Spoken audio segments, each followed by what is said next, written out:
नमस्कार दोस्तों, मैं हूं रामेंद्र सिंह चौहान। देश के 10 लाख हजार करोड़ रुपए डूब गए। जी हां, आपको यह सुनकर आश्चर्य लगेगा और आश्चर्य यह होगा कि आखिर यह 10 लाख हजार करोड़ रुपए कैसे डूब गए। तो चलिए आइए आपके साथ साझा करते हैं, आपको बताते हैं कि यह 10 लाख हजार करोड़ रुपए आखिर डूबे कैसे। तो 10 लाख हजार करोड़ रुपए की जो यह बड़ी भारी भरकम धनराशि है, आप इसे यूं भी देख सकते हैं कि देश के जो छोटे बड़े प्रांत हैं, जो छोटे बड़े राज्य हैं, केंद्र शासित प्रदेश हैं, उनमें से कई राज्य ऐसे हैं जिनका कुल वार्षिक बजट भी इतना नहीं होता है जितना यह पैसा, इतनी बड़ी धनराशि डूब गई। और यह बड़ी धनराशि बैंकों के जरिए डूबी है। बैंकों ने कर्ज दिया उद्योगपतियों को। अब आप सोच रहे होंगे कि अगर कोई उद्योगपति कर्ज लेता है अपने बिजनेस के लिए, अपने व्यवसाय के लिए, अपने उद्यम को बढ़ाने के लिए, तो क्या उसे कर्ज देना गलत है? जी नहीं, बिल्कुल गलत नहीं है। कर्ज दिया जाना चाहिए और उनसे कर्ज की ब्याज सहित वापसी भी सुनिश्चित करनी चाहिए।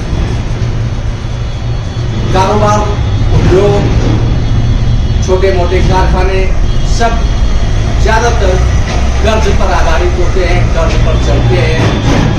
बैंक उनको समय समय पर ऋण देता है, लोन देता है, जिससे वह अपना कारोबार कर सके। राष्ट्रीयकृत बैंकों ने भी लोन दिया, देश के उद्योगपतियों को लोन दिया, छोटे मझोले उद्योगों को लोन दिया, लेकिन लोन की वापसी यानी ऋण की वापसी समय पर नहीं हो सकी। और यह जो धनराशि सामने आई 10 लाख हजार करोड़ रुपए की, यह धनराशि डूब गई। भारतीय जनता पार्टी सत्ता में है और विपक्ष में है कांग्रेस। कांग्रेस लगातार इसको लेकर, इस इतनी बड़ी धनराशि को लेकर बराबर भारतीय जनता पार्टी के ऊपर हमलावर है। बात कुछ भी हो, लेकिन 10 लाख हजार करोड़ रुपए की धनराशि डूबना देश की एक बड़ी आर्थिक क्षति है। देश की यह बड़ी आर्थिक क्षति इसीलिए यूं कहा जाएगा कि यदि यह धनराशि बैंकों के पास होती तो कई बैंक ऐसे हैं जो कंगाल होने से बच जाते हैं। अब बात करते हैं कि आखिर यह धनराशि जो दी गई और उसके लिए वसूली के क्या प्रयास हुए, क्या नहीं प्रयास हुए, कितने सजग रहे बैंक अफसर इस वसूली को लेकर, या जो पूरा सिस्टम है वह कितना सजग रहा। इसी में आप यह देख सकते हैं कि देश के करीब 38 उद्योगपति यह कर्ज लेकर विदेश भाग गए और भारत सरकार न उनको पकड़ पाई और न अभी तक उनको वापस ला पाई। इसमें चाहे नाम विजय माल्या का हो, मेहुल चोकसी का हो, नीरव मोदी का हो, या कोई और बड़ा नाम हो,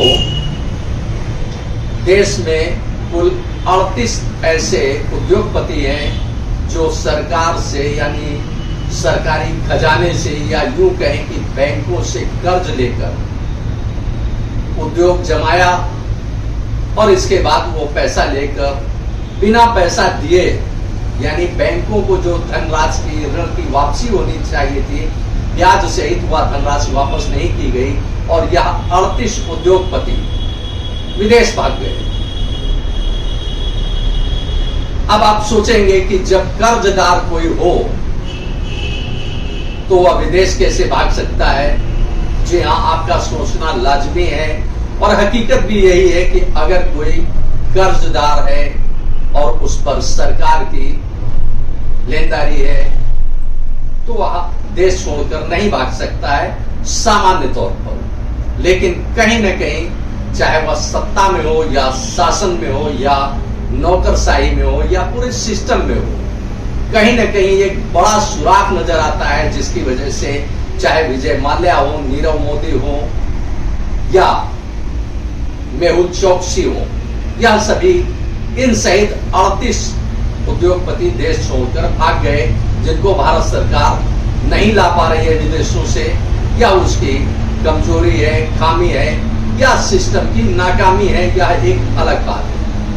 लेकिन आखिर वह भागे कैसे, इस पर सरकार ने, सिस्टम ने निगाह क्यों नहीं रखी, यह एक बड़ा सवाल देश उठाता है।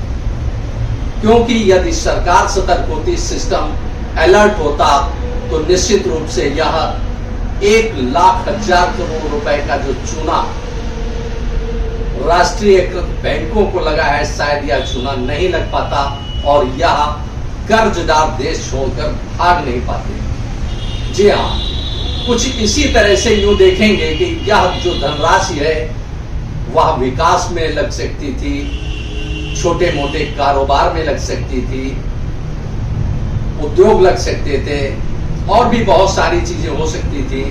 विकास की नई एक गाथा लिख सकता था भारत। लेकिन जो 10,00,000 करोड़ रुपए का जो चूना भारत सरकार के जरिए या बैंकों के जरिए जो देश को लगा है, वह देश के लिए एक बड़ी आर्थिक क्षति है। अब आप इसे यूं भी कह सकते हैं कि लोन देने के पहले, ऋण देने के पहले निश्चित रूप से बैंक पूरी तरह से छानबीन करता है उद्योगों की, उद्योगपतियों की, निदेशकों की, निदेशक मंडल की। तो कहीं ना कहीं लाजमी है कि बड़ी खामी है, बड़ी चूक हुई है, जिसकी वजह से यह बड़ी धनराशि गड़बड़ घोटाले में चली गई, या यूं कहें कि बैंकों की यह बड़ी धनराशि डूब गई। अब बैंकों ने इस धनराशि को पाने के लिए सतही तौर पर जो प्रयास किए, उसमें अब तक करीब 13% की वापसी हो पाई। यानी 100% धनराशि मिलना बहुत दूर है कि ये मिल सके, बल्कि अब तो हालात यह दिख रहे हैं कि इसको डूबा मानकर बैंकों ने साइडलाइन कर दिया, राइट ऑफ कर दिया। राइट ऑफ और कर्ज में जो किसानों को कर्ज दिया जाता है वह भी माफ किया जाता है, और उद्योगपतियों को जो माफ किया जाता है वह भी आप देख लें, समझ लें। आपके साथ साझा करते हैं कि इसमें सरकार की नीति क्या है और सरकार की रीति क्या है।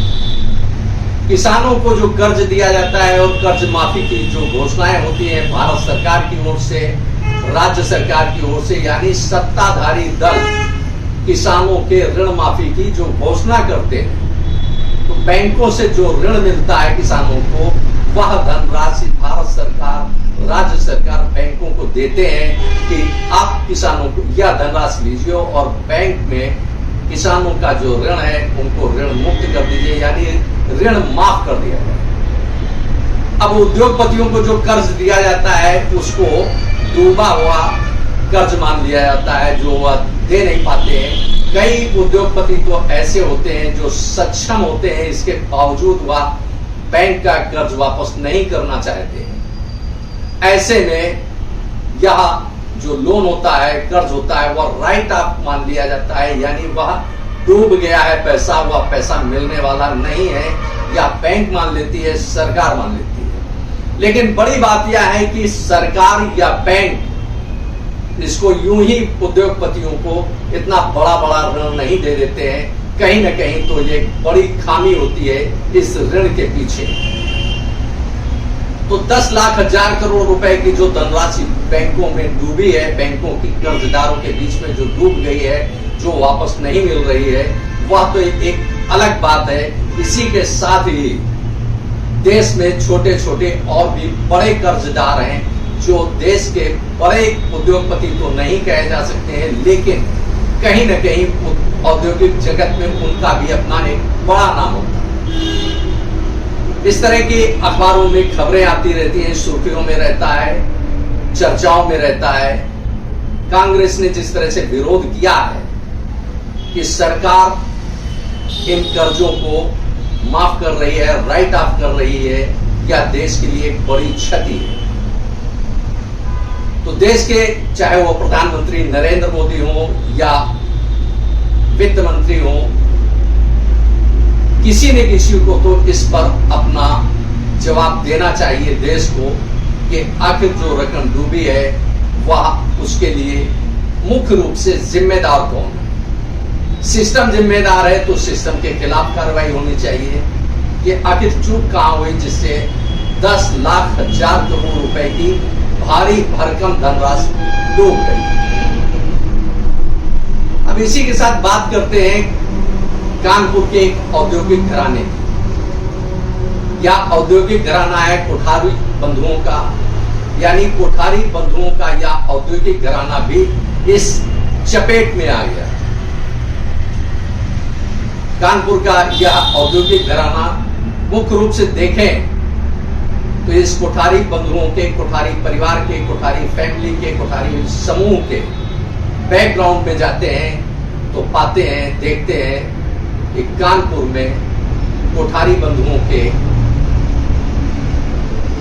अग्रज पूर्वज मनसुख भाई कोठारी थे। मनसुख भाई कोठारी ने व्यवसाय में अपने हाथ आजमाए और वह मुख्य रूप से किराना बाजार में कानपुर में सक्रिय रहते थे व्यवसाय को लेकर। उनके 2 बेटे विक्रम कोठारी, दीपक कोठारी। यह मुख्य रूप से इसलिए आपके साथ साझा कर रहे हैं कि कोठारी बंधु कानपुर में औद्योगिक जगत में अपनी एक अलग हैसियत रखते थे। औद्योगिक जगत में इनका अपना एक नाम था, अपना एक मुकाम था। वह भी इस चपेट में आ गए। इसी परिवार का, इसी समूह का एक बड़ा समूह है रोटोमैक समूह। रोटोमैक समूह पर बैंकों से कर्ज लेने और उसमें जैसा कि अखबारों की सुर्खियों में आ रहा है करीब 3800 करोड़ 3800 करोड़ रुपए का यह आर्थिक गड़बड़ घोटाला कानपुर के गले में आकर फंस गया। जांच सीबीआई कर रही है, जैसा कि खबरों में सामने आ रहा है, अखबारों की सुर्खियों में है। आप भी इस खबर को देख सकते हैं, पढ़ सकते हैं और समझ सकते हैं।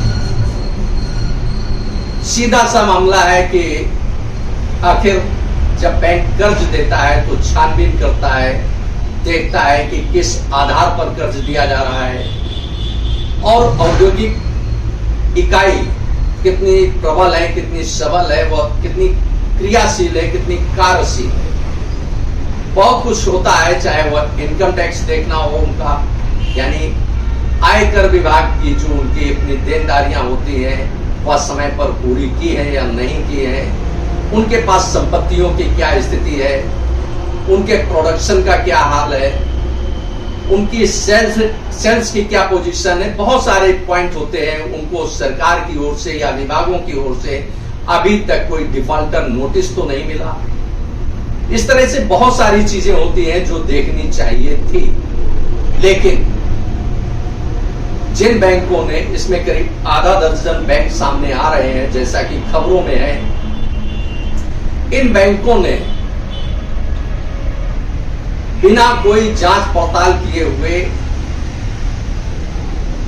कोठारी समूह यानी रोटोमैक समूह को कर्ज दिया। और बड़ा आश्चर्यजनक है कि यह कर्ज जो उनकी कर्ज क्या उनकी बैंक की लिमिट बढ़ाई गई, वह पहले 150 करोड़ रुपए थी, इसे बढ़ाकर 18 माह का समय यानी 1.5 वर्ष का समय, 1.5 वर्ष में 150 करोड़ से लेकर बैंकों ने यह धनराशि लिमिट जो बढ़ाई और 900 करोड़ रुपए तक कर दी। हाल यह है कि इन पैसों का कहां उपयोग हुआ, कैसे उपयोग हुआ, इस पर बैंक ने कभी पलटकर नहीं देखा। और जो कागजी कार्रवाई होनी चाहिए थी, जो भौतिक सत्यापन होना चाहिए था, बैंकों ने उसको अनदेखा किया और लोन दे दिया या यूं कहें कि दूसरे शब्दों में लिमिट बढ़ाकर उनको धनराशि सौंप दी। इसमें कई तरह से जांच हो रही है, सीबीआई हर एंगल से जांच कर रही है, जैसा कि खबरों में सामने आ रहा है। अब सीबीआई की जांच में जो बैंक हैं, लोन देने वाले या जो उनको लिमिट देने वाले बैंक अफसर हैं, वह भी अब सीबीआई की चपेट में आ गए। अब एक बड़ा सवाल उठता है कि कानून व्यवस्था क्या इतनी लचर है कि हर मामले में सीबीआई को दखल देना पड़ता है, और जब सीबीआई किसी मामले को हाथ में लेती है तो फ्रॉड परत दर परत खुलते चले जाते हैं। तो क्या स्थानीय प्रशासन, स्थानीय शासन, स्थानीय कानून व्यवस्था क्या हाशिए पर चली गई है? या एक बड़ा सवाल उठता है कि आखिर सीबीआई हो या एसआईटी हो, जब उनके पास कोई मामला जाता है तभी उस फ्रॉड की, उस गड़बड़ घोटाले की, उस गड़बड़ी की, उस 420 की, या जो भी इसमें कानून के तहत शब्द आ सकते हैं, वह तभी क्यों खुलते हैं? या एक बड़ा सवाल उठता है कानून व्यवस्था पर। यह सब कानून व्यवस्था के दायरे में ही आता है, क्योंकि अगर कहीं कोई फ्रॉड होता है, कोई गड़बड़ी होती है, तो कानून को अपना काम करना चाहिए और हर हाल में देखना चाहिए कि कोई गड़बड़ी ना हो, कोई फ्रॉड ना हो, कोई आर्थिक गड़बड़ घोटाला ना हो, कहीं झोल झाल ना हो, यह सब देखना चाहिए। लेकिन ऐसा रोटोमैक्स समूह के मामले में सामने अभी तक नहीं आया। सीबीआई की इस जांच में बैंक के अफसर कई फंस चुके हैं, जैसा कि खबरों में दिख रहा है। आप इन खबरों को देख सकते हैं। अब एक बड़ा सवाल उठता है कि क्या बैंक के कुछ अफसर ही इसके लिए जिम्मेदार होते हैं? क्योंकि जब ये करोड़ों का मामला होता है तो निश्चित रूप से चाहे वह जोनल अफसर हो या रीजनल अफसर हो या बैंक का चेयरमैन हो, चेयरपर्सन हो, उस तक बात जरूर जाती होगी कि इतना बड़ा लोन या इतनी लिमिट बढ़ाने की जो प्रक्रिया है वह कहीं न कहीं चेयरमैन के संज्ञान में अवश्य होती होगी। तो ऐसे में यह सवाल उठना लाजमी है कि क्या सतही तौर पर बैंक की जो श्रृंखला होती है अफसरों की, वही केवल जिम्मेदार है और चेयरमैन तक जो श्रृंखला होती है वह जिम्मेदार नहीं है? क्योंकि अगर सीबीआई की चपेट में बैंक के अफसर आ रहे हैं तो क्या चेयरमैनशिप की जो एक पूरी चेन है, पूरी लेन है, उस पर क्या सवालिया निशान नहीं उठने चाहिए? क्योंकि कहीं ना कहीं वह भी उत्तरदायी है इस तरह के गड़बड़ घोटाले के लिए। अब पूरे सीन में देखें तो जैसा कि रोटोमैक पर जो यह बकाया है, जो गड़बड़ी हुई है, आर्थिक गड़बड़ घोटाला हुआ है, वह अब तक करीब 3800 करोड़ रुपए यानी 3800 करोड़ रुपए का सामने आ रहा है। इसमें ब्याज भी शामिल है। बैंकों ने जब यह लिमिट दी, ऋण दिया, तो कभी यह नहीं देखा कि उन्होंने आवश्यक दस्तावेजों की पूर्ति की है या नहीं की है। ग्रांट देना या किसी भी तरह से मामले को आगे बढ़ा देना या लिमिट बढ़ा देना या कर्ज दे देना और उसके पहले कोई कागजी दस्तावेजों की जांच पड़ताल न करना भी एक गंभीर मामला है और गंभीरता से इसे लिया जाना चाहिए। इतना ही नहीं, इस पूरे मामले में यह मामला अचानक आज का नहीं है, करीब 1-1.5 दशक से यह लगातार चला आ रहा है मामला।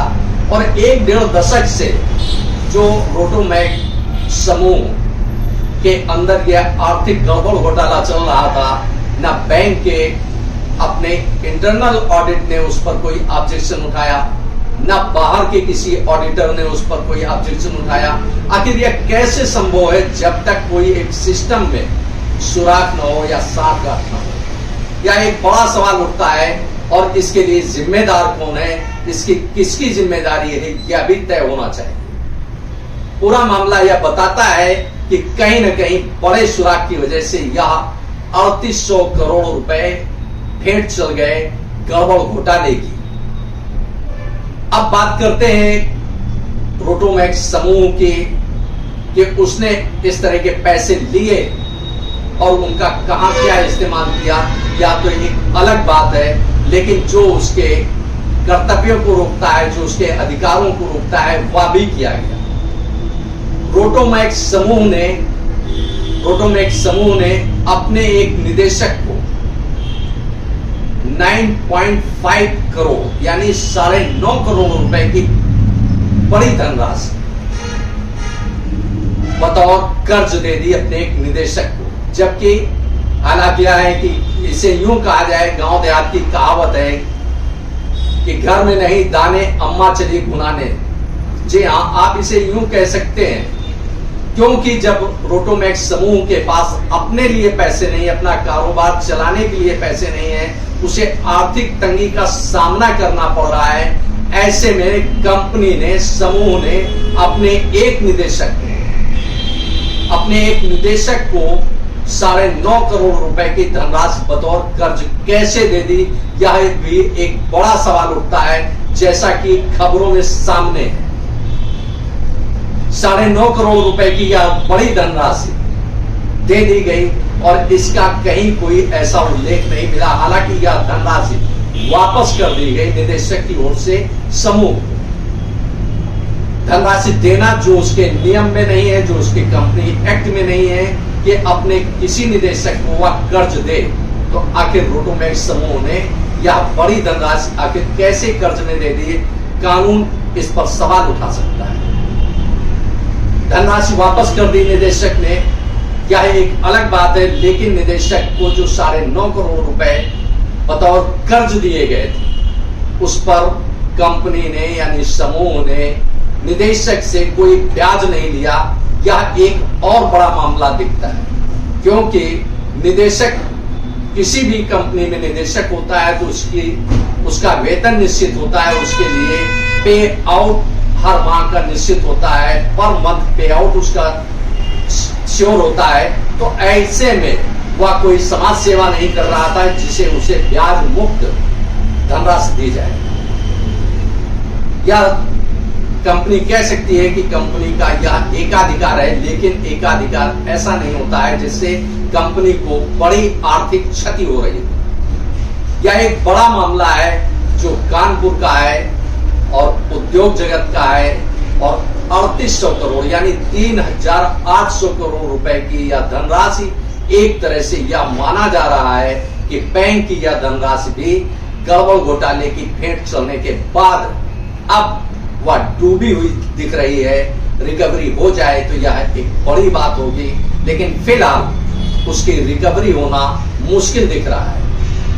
तो बात करते हैं कि जो कानपुर में कोठारी बंधुओं का जो नाम कमाया था मनसुख भाई कोठारी ने, वही नाम अब डुबा दिया है रोटोमैक्स समूह ने, जो उन्हीं के वंशजों के स्वामित्व में है, उनके आधिपत्य में है, वही करता धरता है, जैसा कि खबरों में दिख रहा है, अखबारों में दिख रहा है।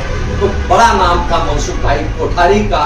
अब क्या हाल है, या देश देख रहा है, कानपुर देख रहा है, उत्तर प्रदेश देख रहा है। फिलहाल इस मामले में केवल यह कहकर नहीं बचा जा सकता है कि अफसर इसके लिए जिम्मेदार थे। इसके लिए जो भी जिम्मेदार हों, उनके खिलाफ जो भी कानून के तहत कार्रवाई हो, वह सरकार को अवश्य करनी चाहिए, क्योंकि एक के बाद एक गड़बड़ घोटाले कहीं न कहीं जो पूरे देश में 10 लाख हजार करोड़ रुपए का आर्थिक गड़बड़ घोटाला हुआ है, बैंकों को चोट लगी है, यानी वह इतनी बड़ी धनराशि डूब गई है, यानी 10 लाख हजार करोड़ रुपए की जो धनराशि भारत सरकार की, भारत की डूबी है, वह तो एक चिंता का विषय है ही। इसी तरह से छोटे छोटे अमाउंट बनकर बड़ी धनराशि बन जाती है, जो एक चिंता का विषय होना चाहिए देश के लिए कि आखिर उद्योगों को पनपने के लिए ऋण तो दिया जाना चाहिए, क्योंकि उद्योगों की रफ्तार बनी रहेगी तो कारोबार रहेगा, रोजगार रहेगा, समाज चलेगा। लेकिन इसी के साथ ही यह भी देखना आवश्यक होगा कि आखिर बैंक जो कर्ज दे रहे हैं, जो लोन दे रहे हैं, वह किसे दे रहे हैं, क्योंकि कहीं जो लोन दिया जा रहा है उसे डूबना तय न मान लिया जाए। क्योंकि जिस तरह से देश के 38 उद्योगपति देश छोड़कर भाग गए और देश को लाखों करोड़ का चूना लगा गए, यह एक बड़ी चिंता की बात है देश के लिए। फिलहाल जो आप देख रहे हैं, आप सुन रहे हैं कि कानपुर में रोटोमैक्स समूह ने जो गड़बड़ घोटाला किया है आर्थिक तौर पर, यह भी आपके सामने है। और इस पर शासन प्रशासन के साथ ही नीति नियंताओं को देखना चाहिए और सुनिश्चित करना चाहिए कि ऐसा सिस्टम बनाए जिससे इस तरह के गड़बड़ घोटाले यानी आर्थिक गड़बड़ घोटालों पर विराम लग सके और देश को 10 लाख हजार करोड़ रुपए का चूना लगने से बचाया जा सके। आपने इस वीडियो को देखा, आपको यह वीडियो कैसा लगा कमेंट बॉक्स में हमें अवश्य बताएं। वीडियो को शेयर करें। यदि आप हमारे चैनल पर नए हैं तो हमारे चैनल को सब्सक्राइब करें, जिससे हमारे आने वाले वीडियो, आने वाले नोटिफिकेशन आपको मिल सके। दोस्तों, वीडियो को लाइक करना ना भूलें। आप लाइक करते हैं तो हमारा प्रोत्साहन होता है, हमारा मोटिवेशन होता है। दोस्तों, आपने वीडियो को देखा, आपका बहुत बहुत धन्यवाद। Thank you. जय हिंद, जय भारत।